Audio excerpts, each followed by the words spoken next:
आम्ही कडगणी येथे आमचे मित्र आदरणीय शशिकांत जाधव यांचा वाढदिवस आहे. त्या निमित्ताने इथं दर्शनास आलेलो आहोत.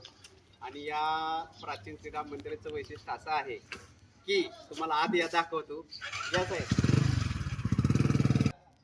आज वैशिष्ट्य काय आहे आणि इथं का आलं पाहिजे प्रत्येक जणांनी भावी भक्तांनी. हिंदू धर्माला, हिंदू सनातन धर्माला जे लोक मानतात त्यांनी इथं का आलं पाहिजे. तर आज आपण आत बघूया. आज इथं श्री राम सीताराम लक्ष्मण जेव्हा वनवासात इथं आलते तेव्हा त्यांनीच ही मंदिर स्थापना केलेलं आहे. आणि तेव्हापासून इथं प्राचीन श्रीराम मंदिर हा इथं उल्लेख केलेला आहे. या गावाचं पहिले खडगणी नाव होतं, कारण खडकासुराचा नाश करून लक्ष्मणानं इथं त्याचा नाश करून इथल्या जनतेला, इथल्या लोकांना तिथून त्याच्या त्रासातून मुक्त केलं. तर आज असा सुंदर हेमाडपंथी मंदिर आपण आज बघणार आहोत. तर या आपण आज बघूया काय चांगलं आयुष्य समजा दाखवायचं.